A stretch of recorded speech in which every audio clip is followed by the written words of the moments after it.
Hey, it's Dr. Spencer, and today we're going to talk about weight loss plateaus. Time to start my fitness journey. All right, let's see.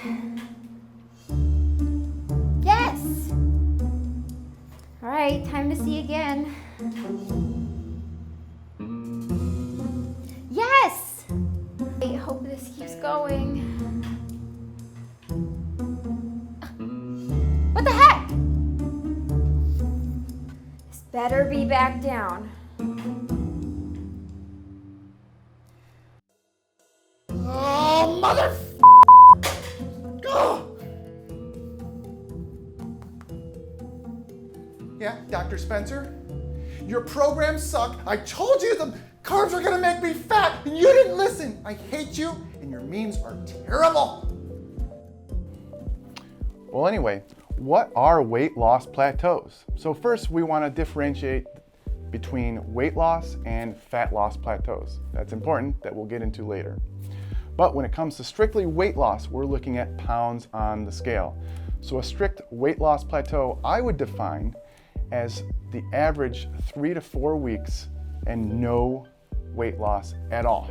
Or why do we do 3 to 4 weeks? Well, think back to the person in the beginning. If we look at just the daily changes, we can get very frustrated. So what we want to do is average over weeks so we can smooth out that curve of weight loss. There can be fluctuations going up and down. We've all seen this graph where we plan on seeing weight loss go in a linear line like this, when it actually looks like this. Obviously you go down, up, sideways, down, back up, and we really want to look over the averages of 3 to 4 weeks. I really like the app, the Happy Scale, if you're an iPhone user, or the Libra app if you're an Android user. And if you want to just have something tell you to do it automatically, the dieting and changes in your diet, depending on your weight loss differences, then of course I'm going to recommend our RP Diet app. Yeah, the reason we have these little changes in daily fluctuation of weight is because we digest food differently depending on what we're eating. We may eat more salt one day versus the other. We're holding on to fluid, giving up fluid. Women and their menstrual cycle can obviously retain more fluid at some points versus others. So for this reason, we see our weights kind of going up and down and sideways and all around. So then when you start averaging over the weeks, we can smooth out that line, as I said before, and look at the average weight loss over the week. So some people might think, well, I'm losing weight pretty slow, I'm at a plateau. Well, I would find slow weight loss as less than 0.25% of your weight per week. So for example, if you're 200 pounds, that would mean you're losing less than 1/2 pound per week. This is not a weight loss plateau, it's just slow weight loss. Remember, I defined it as 3 to 4 weeks with 0 average weight loss. Now, some of the people out there might be thinking, well, what if the scale's not going down, but I'm actually losing fat and I'm gaining muscle? I will say that this depends on the person. Let's say, for example, you're a 250-pound man who needs to lose about 50 pounds for health purposes. If you've lost, say, like 5 pounds in the first month and the second month you didn't lose any weight, likely you're not losing fat because you have a lot of fat to lose. Let's think about then a woman who's 130 pounds who lost about 5 pounds in the first month is now fluctuating around that 125 pound weight, and they just started weight training. The second month, they don't lose any weight on the scale, but they're getting stronger, their waist circumference is getting smaller, and they're feeling a lot better. I would call that, sure, it's a weight loss plateau, but likely not a fat loss plateau, and surely not a fitness plateau. So for that first person who has a lot of fat to lose, 250 pounds, they lose 5 pounds, and now they're stagnant there, and nothing's really changing, their waist circumference not changing, they're not really getting stronger. Not only are they at a weight loss plateau, but they're very likely at a fat loss plateau. And remember, the scale is just one measure, and it's measuring our weight. So if you want to be sure that you're actually in a fat loss plateau too, and not just a weight loss plateau, we have a few different tools. I like to do body circumference measurements, specifically the waist circumference, because where we hold our fat is probably the most important as opposed to how much fat we have. So waist circumference, you go parallel to the ground, right above your hip bones with a nice tape measurement. You have to be precise because obviously if you start changing where you measure, you can be off by a lot. Other options are DEXA scans. They're not readily available. I usually say to do these every 6 or so months if you're in a progressive fitness program. Other options are skin folds. I don't recommend those quite often, especially if you have a lot of fat to lose, because they can be highly inaccurate and very imprecise. You'd have to get the same measurement, the same spot in your body, and it can be pretty tough.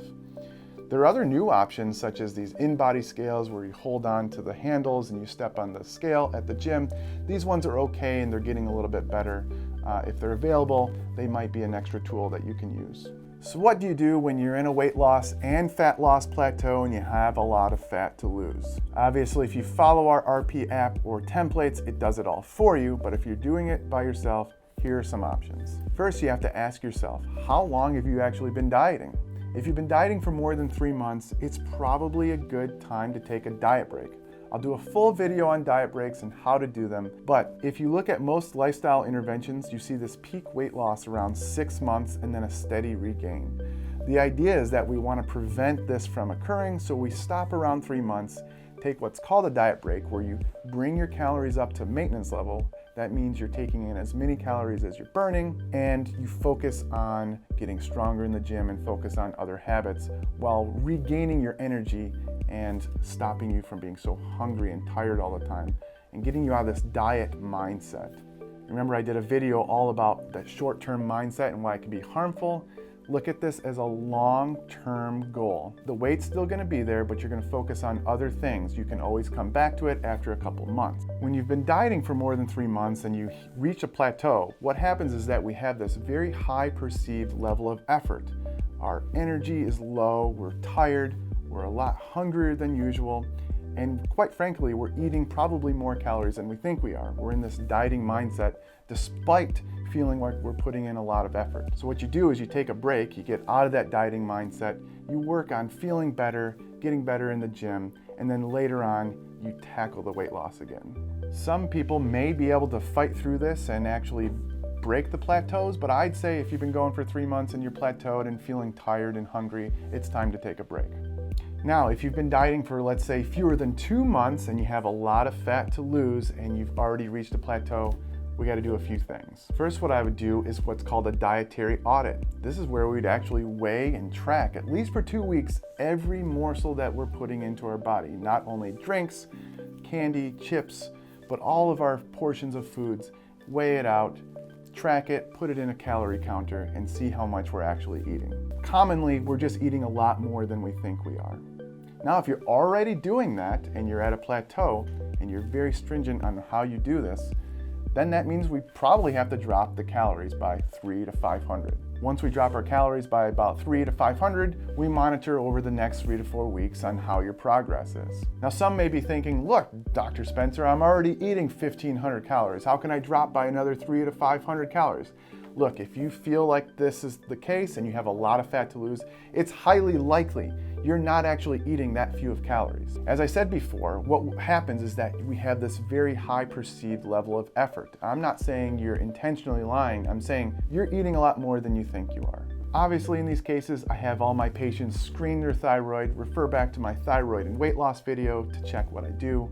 It's also worth speaking with a physician to talk about weight loss medicines if you're very hungry while trying to eat that few of calories. The other thing you can do is obviously work with one of our coaches to go through a detailed plan and strategize around your eating habits, and maybe there's something there. So again, if you have a lot of fat to lose and weight to lose, and you're at a plateau early on and you feel like you're eating so few of calories, there's probably something missing there. And lastly, this is for those who don't have a lot of fat to lose and feel like they are at a weight loss and fat loss plateau. First and foremost, I want you to be extremely mindful of your relationship with food and your body. Think about specifically what your goals are when it comes to weight loss and fitness and health in general. It's okay to have some vanity goals. We all wanted abs at one point in our lives, but really think clearly about them. There's a whole slew of health issues, not only from a mental aspect, but from a physiological aspect when it comes to chronic and strict dieting. I have a lot of women patients specifically who have lost their periods for good due to the effects of their chronic dieting. I can do a whole video on amenorrhea and loss of your period and the health effects from that, including low bone density, and obviously loss of fertility, but for now, just understand that can be one of the effects of chronic dieting. Now, once you've gotten past that and figure that you can do this safely, again, I would do shorter periods of dieting, 6 to 8 weeks before you take a break. Again, I really like the RP Diet app as it does it all for you in an algorithmic fashion, or you can hire one of our awesome coaches who will do it on an individual basis. So if you're in this category of someone who doesn't have that much fat to lose, who wants to drop the pounds, who's in a fat loss plateau, be very mindful of the amount of calories that you drop, as we want to make sure we're keeping performance in the gym and retaining that fat-free tissue, including our muscle and our bone. And be very mindful of how long you're dieting. Again, 6 to 8 weeks, I would say at a maximum for someone who doesn't have much fat to lose. In fact, you may want to do shorter periods than that.